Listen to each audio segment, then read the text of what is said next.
Majority Leader. Thank you, Mr. President. Mr. President, I ask unanimous consent the quorum call be suspended. Without objection. Mr. President, last July, Republicans passed the landmark Working Families Tax Cuts into law. This is a bill that is full of wins for the American people. It delivers safer streets, puts more money in Americans' pockets, and it creates new opportunities to get ahead. Mr. President, as they file their taxes this year, hardworking Americans are beginning to see just how significant the tax relief in this bill is for them. Last week, I was home in South Dakota, and I heard directly from South Dakotans about the impact the Working Families Tax Cuts is having in our state. I visited manufacturing facilities. I talked to business owners. I even met with some accountants about what they're seeing as they file returns for their clients. And one thing is clear: the Working Families Tax Cuts is working for South Dakota. Mr. President, last week I joined a roundtable at Montgomery's in Sioux Falls, hosted by the South Dakota Retailers Association. I heard from a number of local businesses, from our car dealerships to a cupcake shop. And business owners from around South Dakota had positive things to say about the Working Families Tax Cuts. Todd Ferris, a Pizza Ranch franchise in Sioux Falls, hailed the much-needed certainty provided by the new tax law. Pro-growth provisions like bonus depreciation, research and development expensing, and the 199A small business deduction are now permanent, meaning businesses like Todd's can plan for the future and invest in their operations and in their employees. Jim Lake, who owns car dealerships around South Dakota, said that 100% bonus depreciation enabled them to build a large addition to one of his dealerships and hire 10 new employees.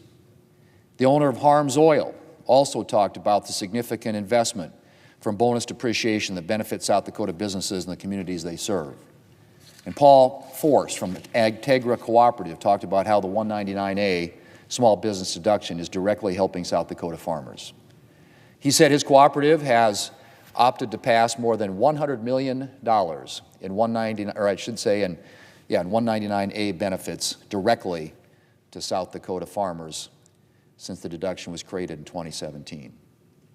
And the farmers have invested that savings into equipment, infrastructure, and jobs. And then there's the death tax that we passed. Mr. President, the death tax relief that we passed, and I mentioned at this roundtable, was at Montgomery's Furniture Store in Sioux Falls. And I think it's worth noting that Montgomery's has been a family-owned business since 1888, a year before South Dakota became a state. It's currently run by the fourth and fifth generations, and the South Dakota sixth generation is learning the ropes. Family-run businesses like Montgomery's aren't unique in our state.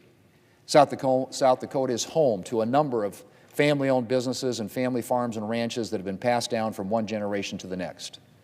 And thanks to the Working Families Tax Cuts, hardworking Americans who run their own businesses are breathing a sigh of relief, because this landmark bill protects a lot more family-owned businesses from a potentially devastating death tax bill when the business passes to the next generation, as well as costly estate planning expenses. And that is something that matters to a lot of folks who came to the roundtable last week, and for business owners, farmers, and ranchers across South Dakota. Mr. President, I've talked this morning about how the Working Families Tax Cuts provide tax relief to South Dakota businesses. Those benefits are significant. But I should note that what most excited the business owners at last week's roundtable wasn't the tax benefits for themselves. It was the benefits that their employees and their customers are going to see. Todd Ferris, the Pizza Ranch franchise, said this, and I quote, "The two that are going to help us the most, or at least our employees, are the no tax on tips and the no tax on overtime, which will give our employees more money, and we'll actually be able to give them more overtime."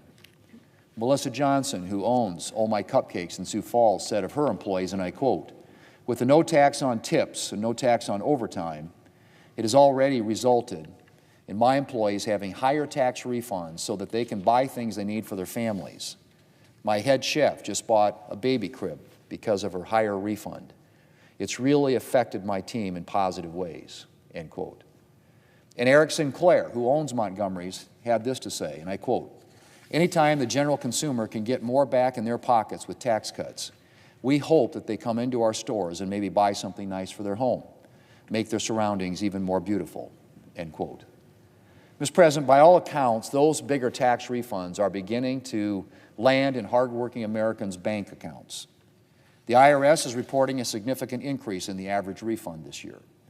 And just recently, I got this message from a retiree in South Dakota who I wrote, and I quote again, "Just did my income taxes, putting more money in my pocket than last year.